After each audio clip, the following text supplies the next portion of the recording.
Exactly, that's great, that's the point. चलिए जी, अब यहाँ से हम थोड़ा सा आगे मजीद बढ़ते हैं। कनोटेटिव। अब कनोटेशन में दो तरह से चीजें कहते हैं जी होते हैं। अब दो तरह से चीजें कौन कौन सी होती हैं कनोटेशन में? चलिए इसको जो है वो देखने की कोशिश करते हैं कनोटेशन को, कि पॉजिटिव और नेगेटिव कनोटेशन होती क्या है। इसको समझने की कोशिश करते हैं। अच्छा, कौन पढ़ सकते हैं? हादिया नहीं पढ़ सकते? मानूर इसको जरा अगर आप रीड कर सके। Connotation involves emotions. के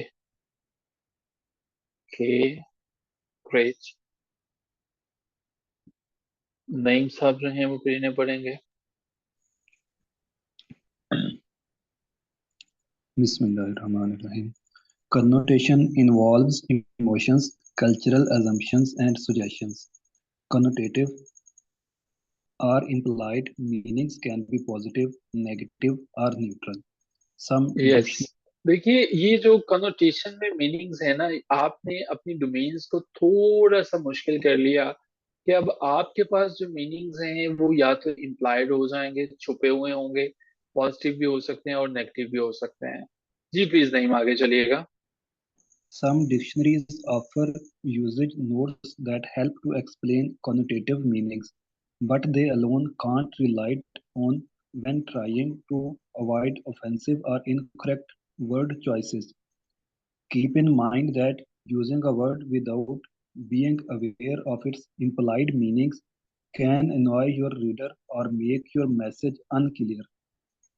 For यस, ये example, चीज देखिएगा, समझने की कोशिश कीजिएगा कि अगर आपको उसका मीनिंग क्लियर नहीं है तो आप अपने रीडर को अनॉय कर रहे हैं, उसके लिए प्रॉब्लम जो है वो क्रिएट कर रहे हो। जी प्लीज नहीं। for example, what feelings came to mind when you hear the word plagiarize or plagiarise और कॉपी। अच्छा अच्छा, मुझे बताएं कि जब मैंने कहा प्लेजराइज कहा, पॉजिटिव मीनिंग जहन में आया या नेगेटिव मीनिंग जहन में आया? I plagiarise this article, positive meaning जहन में आता है या नेगेटिव मीनिंग जहन में आता है? negative plagiarise author? से क्या आता है? नेगेटिव आता है, नेगेटिव मीनिंग आता है। क्योंकि प्लेजराइज होता है कि किसी के काम को जो है वो चुपके से कॉपी कर लेना। लेकिन जब हम कॉपी कहते हैं तो पॉजिटिव मीनिंग जहन में आता है, ये पॉजिटिव आता है या नेगेटिव आता है? ये मेरे नोट्स फोटो कॉपी करवा देना, तो कॉपी है इसकी, मुझे कॉपी दे देना, तब कौन से वाला आता है? पॉजिटिव सर, ये तकरीबन दोनों ही आते हैं इसमें। हाँ, कॉपी में पॉजिटिव आते हैं। और उसकी वजह ये है कि हमने प्लेजराइज के साथ नेगेटिव चीजों को, कनोटेशंस को, फीलिंग्स को एसोसिएट किया होता है। कॉपी जो है वो एक न्यूट्रल सिलेक्शन है, ठीक है। अब देखिए, अब मुझे ये जरा बताइएगा कि अगर हम ये कहें कि यार ये नहीं, तुम्हारी मिस्टेक है। अब मिस्टेक कहूँ और मैं कहूँ ब्लंडर कर दिया तुमने, तो किसके साथ जो है वो ज्यादा मीनिंग समझ में आता है कि ये जो मिस्टेक है ये ज्यादा नेगेटिव है या ब्लंडर जो है वो ज्यादा नेगेटिव है? कौन सा समझ में ब्लंडर। आता है? ब्लेंडर समझ में आता है। तो वो ये बताना चाहता है कि इन अल्फाज को ढंग से इस्तेमाल कीजिएगा। ऐसा नहीं कीजिएगा कि आपने इनको, इन वर्ड्स को यूज कर रहे हैं but you do not know कि ये मीनिंग्स क्या दे रहे हैं आपके पढ़ने वाले को। अगर ये चीज समझ में आ गई है तो हम बहुत इंपॉर्टेंट चीज की तरफ, क्या ये क्लियर है? कनोटेशन क्या होती है, positive and negative connotation, clear है जी? So, आपके एक्सेंट से तो ब्लंडर ही ज्यादा नेगेटिव लगता है। चलें, ठीक हो गया। ओके जी, अब हमारे पास है इंक्लूसिव लैंग्वेज जो होती है। नहीं, अगर जरा प्लीज आप इसको इंक्लूसिव लैंग्वेज को एक रीडिंग दे सकें। जी sir. Biased language, which includes negative stereotypes, has no place in your writing. Your goal is to include rather than you exclude.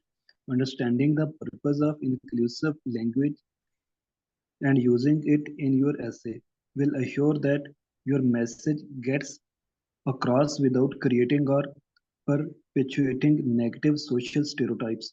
Use the following techniques to help you to replace any possibly offensive words and phrase with inclusive language. अच्छा ये बताएं, जरा honestly बताना है, inclusive language पढ़ा है, कुछ समझ में आया या नहीं आया? कुछ समझ में आया ये इंक्लूसिव लैंग्वेज है क्या, लिखा क्या हुआ है, कुछ समझ में आया कि नहीं आया कि ये है क्या? क्या अप्लाई करना है, जैसे कॉनोटेशन समझ में आए हैं, नेगेटिव क्या था, पॉजिटिव क्या था, कैसे करना है नहीं समझ में आया, ये क्या वो कहना चाह रहे हैं इंक्लूसिव लैंग्वेज में। अच्छा, सिर्फ खुबैब हैं, बाकियों को जिनको समझ में आया उनसे फिर हम रिक्वेस्ट करेंगे कि वो एक्सप्लेन करें। तो इसलिए जल्दी से बता दें जरा चैट बॉक्स में, ताकि फिर हम उनसे ही रिक्वेस्ट करेंगे जो लिखेंगे कि उन्हें समझ में आया। अच्छा जी, अब मैं वेट करूंगा जी इसका। Okay okay okay okay okay, great हो गया जी। अच्छा जी, इंक्लूसिव लैंग्वेज को समझने की कोशिश करते हैं। हम इस पैराग्राफ को दोबारा पढ़ेंगे, लेकिन अभी नहीं पढ़ेंगे, हम इसको इसके बाद पढ़ेंगे। पहले एक मिसाल समझते हैं। Inclusive language in essay writing refers to the use of language that avoids discrimination or excluding certain individuals or groups based on their gender, race, religion or other characteristics. समझने की कोशिश कीजिएगा। इंक्लूड का क्या मतलब होता है जी? इंक्लूड का क्या मतलब होता है जब हम, या इंक्लूसिव का क्या मतलब होता है?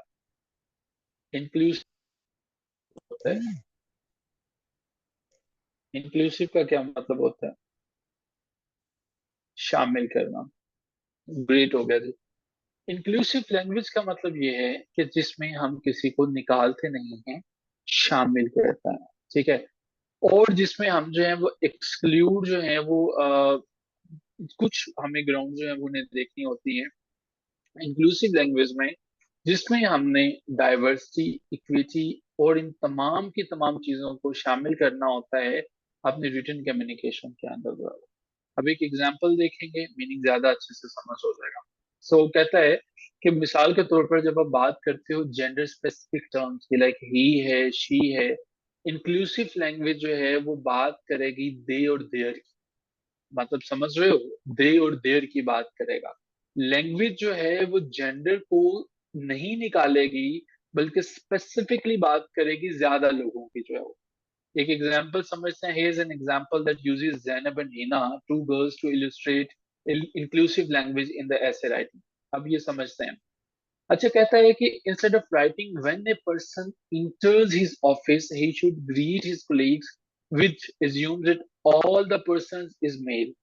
तो अब वो कहता है कि अगर कोई बंदा जो है वो अपने दफ्तर में दाखिल होता है, तो अपने जब वो कुलीग्स को ग्रीट करता है, तो उसको बजाय इसके कि जो है वो अपने हिज कुलीग्स को जो है वो करे, वो अपने देयर कुलीग्स यहाँ पे मेंशन करें ताकि वो सबकी बात करें, ठीक है। सो ये सेंटेंस जरा देखिएगा, when a person इंटर्स his office he should greet his colleagues. वो कहता है कि हिज ऑफिस की बजाय जो है वो आप क्यों नहीं कर लेते देयर ऑफिस जो है, ठीक है। पैमाना जरा वसी कर लें, बड़ा कर लें। तो हिज कुलीग्स की बजाय देयर कुलीग्स क्यों नहीं कर लेता, ठीक है। वो कहते हैं कि जेंडर जो होती है ना, वो कभी भी लिमिटेड मीनिंग्स में बात नहीं करते, ठीक है। एक और एग्जांपल देखें, थोड़ा सा पॉइंट ड्राई है, जरा मुश्किल से समझ में आएगा, लेकिन एक दफा जब आ जाएगा ना, फिर उसके बाद आप ढंग से इन चीजों को एक्सप्लेन कर सकोगे। देखो, कहता है कि अगर हमारे पास एक सेंटेंस है, Zainab and her sister are good at at math. अगर हम ये लिखना चाहते हैं और हम जनरल बात कर रहे हैं, दोनों की हम बात कर रहे हैं, इसका मतलब ये निकलता है कि Zainab sister is also a girl, Zainab and her sister are good at math. इसका एक ये मीनिंग जो है वो हमें मिलता है कि जैनब और उसकी बहन जो है वो दोनों मैथ में अच्छी हैं।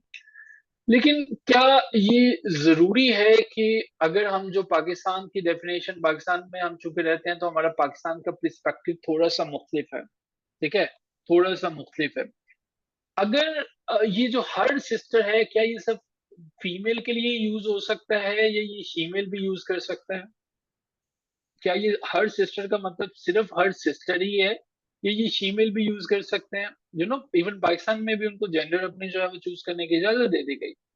व्हाट डू यू फील कि हर सिस्टर कहना, ये ऐसा नहीं है कि हम एक पर्टिकुलर सेक्ट को, जेंडर को निकाल रहे हैं, ठीक है। हर सिस्टर से जब हमने कहा तो इट मीन्स कि वो हिज नहीं हो सकती, ठीक है, वो हिज नहीं हो सकता, वो मेल हो जाएगा। तो इट मीन्स, लेकिन हम फीमेल की तो कहीं पे बात ही नहीं कर रहे हैं। वो ये कहता है कि हम अगर इंक्लूसिव लैंग्वेज की बात करना चाहते हैं, हम ये बात करना चाहते हैं कि हमें इंक्लूसिव लैंग्वेज को देखना है, तो देन हमें Zainab and their siblings are good at math करें। अच्छा जी, ये हमने कर लिया, अब इसका फायदा क्या होगा? वो कहता है कि ना सिर्फ आपने जैनब की बात की, बल्कि उसकी सिबलिंग्स की भी बात की, जो कि जिसकी कोई भी जेंडर हो सकते हैं।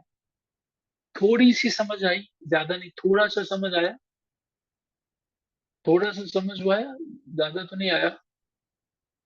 नहीं, जैनब के साथ देर नहीं आएगा। Zainab and their siblings are good at math. ठीक है, देयर सिबलिंग्स आर गुड। अभी और समझते हैं खुबैब इसको ना, इस पर मजीद बात करते हैं। अब देखिएगा आगे एग्जाम्पल, देखिएगा दूसरी एग्जाम्पल देखिएगा। कहता है कि Hina is a talented actress and she is beautiful. अच्छा, अब ये कहता है कि एम्फसाइज कर रहा है हिना की फिजिकल अपीयरेंस पे, और ये बता रहा है उसकी जेंडर के बारे में। ठीक है, जेंडर के बारे में। अब कहता है कि जब आपने ये बताया कि हिना जो है वो एक टैलेंटेड एक्ट्रेस है, और वो ब्यूटीफुल है, अब आप उसकी फिजिकल अपीयरेंस पे बात कर रहे हो। इट मीन्स कि आपने सिर्फ ये एसोसिएट कर दिया कि जो भी फीमेल होगी वही जो है वो एक अच्छी एक्ट्रेस हो सकती है, मेल की आपने बात ही नहीं। ठीक है। सो ये उसने कहा कि जब आप हिना है, एक्टर जो होता है उसकी कोई जेंडर नहीं होती। एक और एग्जांपल देखिएगा, आसान करते हैं। एक जो है वो हॉस्पिटल था। एक हॉस्पिटल के अंदर जो है वो एक हमारे पास डॉक्टर है जी। डॉक्टर ने क्या किया कि घर से निकला, खाना शाना खाया। खाना शाना खाने के बाद जो है वो जैसे ही अपने जो है वो ऑफिस में पहुंचा, तो उसने देखा कि अचानक से एक फोन पे कॉल आई है किसी की। उसने कॉल आई है तो उसको पता चला कि जी आपका जो है ना बेटे का एक्सीडेंट हुआ है। ठीक है, बेटे का एक्सीडेंट हुआ है। डॉक्टर ने कहा कि हाँ हाँ मैं हॉस्पिटल में हूँ, इसी हॉस्पिटल में उसको ले आए। अब बेटा जो है वो वहां पे आया, उसने ट्रीटमेंट उसका दिया। उसके बाद उसने खाना खाने के बाद, उसका ट्रीटमेंट करने के बाद, उसने उसके फादर को कॉल की, बच्चे के बाप को कॉल की। ठीक है, कुछ समझ में आया? समझ में आया कुछ? डॉक्टर है, हॉस्पिटल में है, डॉक्टर के बेटे को जो है वो एक्सीडेंट हुआ, उसने ट्रीटमेंट उसको दिया, और उसके बाद उसके फादर को कॉल की। समझ में आया? जो ये अब है क्या कहानी के अंदर? आप सोच रहे होगे कि उसका तो अपना बेटा था। ये जो डॉक्टर जिसको कॉल आई थी ये फीमेल थी। ठीक है, ये फीमेल थी। आपके साथ प्रॉब्लम पता है क्या है? आपने डॉक्टर को क्या किया, जेंडर एसोसिएट कर दी कि वो डॉक्टर जो है वो मेल ही हो सकता है। समझ में आया आपको जो है वो इस एग्जाम्पल से? आपने जब मैंने कहा उसके फादर को कॉल किया, आपने तब तक समझा हुआ था कि डॉक्टर तो मेल ही हो सकता है। डॉक्टर कैसे फीमेल? वो उसने उसके फादर को कैसे कॉल कर दी? डॉक्टर प्रोफेशन जो होता है उसको हम जेंडर बायस नहीं कर सकते हैं। ठीक है। जब हमने हिना की बात की, हिना उसने कहा ए टैलेंटेड एक्ट्रेस है, वो कहते हैं मुझे ये एक्ट्रेस से जो है वो एतराज है। आप एक्टर की बात करें, आप इंक्लूड करें, and is admired for their skill, कि आप एक्टर की बात करें। वो जो आप खुबैब बात पूछ रहे थे कि वो एक्टर कह रहे हैं कि एक्टर जो है वो अपनी स्किल्स की वजह से जाने जाते हैं। ठीक है। वो कहता है कि आप हिना की फिजिकल अपीयरेंसेस के ऊपर जो है वो एम्फसाइज नहीं करो। ये जो आपने वर्ड यूज किया ना, Hina is a talented actress and she is beautiful, वो कहते हैं हिना के ऊपर नहीं यूज करें। आप जो है वो इसके एक्टर, उसके प्रोफेशन के ऊपर जो है वो यूज करें। लैंग्वेज का मतलब जो होता है वो आपने अपनी लैंग्वेज में जेंडर को, डाइवर्सिटी को, इन चीजों को प्रमोट नहीं करना होता। जैसे वो डॉक्टर है, उसका कोई भी प्रोफेशन हो सकता है। सो सारी की सारी गुफ्तगू का क्रक्स ये है, इंक्लूसिव लैंग्वेज एक ऐसा ऐसे का इम्पोर्टेंट एस्पेक्ट होता है जो डाइवर्सिटी देता है, इक्विटी देता है, इंक्लूजन देता है, जिसमें हम डिस्क्रिमिनेशन से अवॉइड करते हैं। ठीक है। हम किसी भी खास तबके को, ये जो आखिरी लाइन मैंने आपको एक एग्जांपल भी बताई, हम किसी भी खास इंडिविजुअल को या ग्रुप को अपनी करेक्टरिस्टिक्स जो है वो देने से गुरेज करते हैं। ठीक है। हम यहीं से कंटिन्यू करेंगे और हम यहीं से एक्सप्लेन करेंगे मजीद चीजों को। ठीक है, इसके ऊपर मजीद जो है वो एक्सप्लेनेशन बाकी है, मैं मजीद समझाऊंगा। करनी है आपने, जब आप बायस हो जाते हो ना, तब आप क्या करते हो, आप कहते हो कि डॉक्टर जो है वो सिर्फ मेल हो सकता है, फीमेल हो ही नहीं सकता। ये है बायस लैंग्वेज। वो कहता है ये यूज नहीं करने हैं। ठीक है। वो कहता है कि नेगेटिव स्टीरियोटाइप्स को यूज नहीं करना है, कि जो सोसाइटी के अंदर चल रहे हैं, जो चीजें सोसाइटी ले रही है, वो आपने पेपर के अंदर यूज नहीं करनी है। वो आपकी राइटिंग के अंदर उसकी कोई चीज जगह नहीं है। ठीक है। आपका मकसद ये है कि लोगों को, प्रोफेशंस को इंक्लूड करना, निकालना नहीं है। जैसे ऊपर वाली एग्जांपल में था कि आपने तो डॉक्टर को निकाल दिए कि फीमेल डॉक्टर नहीं हो सकते। तो अब आपका काम था इंक्लूड करने का। अब आपको ये समझना है कि जब आपने इंक्लूसिव लैंग्वेज को इस्तेमाल किया, अब आप अपना मैसेज जो है वो कम्युनिकेट कर रहे हो, फिर आपने नेगेटिव जो है स्टीरियोटाइप्स उनको ग्रेज किया।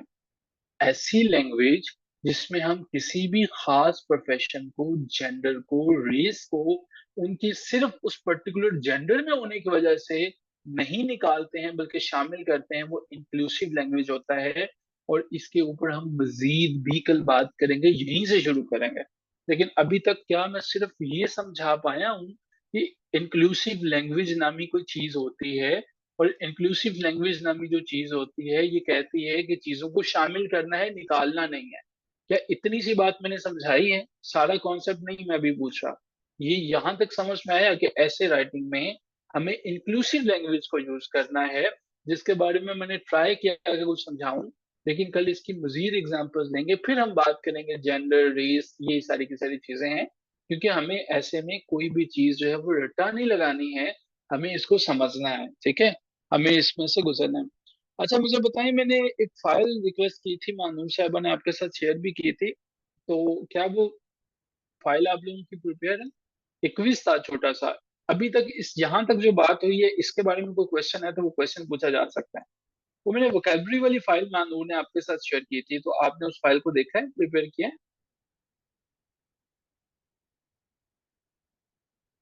अच्छा जी, वो फाइल प्रिपेयर कर लीजिएगा। फ्राइडे वाले दिन तक हमारे जितने भी एमसीक्यूज होंगे ना, हम उनका एक क्विज लेंगे क्लास में जो है वो, ठीक है? फ्राइडे वाले दिन तक जो है वो हम उनका क्लास में लेंगे। चलिए जी, विद दिस नोट कि आपको जो है वो कुछ ना कुछ जरूर समझ में आया होगा। सुबह इंशाल्लाह मुलाकात होती है। इंक्लूसिव को भी विद डिटेल्स बड़े ढंग से समझा दिया है। अच्छा चलिए, थैंक यू सो मच जी, आपने बड़े ढंग से कमेंट किया है। अल्लाह आपको खुश रखें जी। सुबह मिलते हैं और इन पे बात करते हैं इंक्लूसिव लैंग्वेज से ही, और हमें ऐसे में कैसे कैसे इस्तेमाल करना है इनको समझेंगे। Till then take care of yourself. खुदा हाफिज।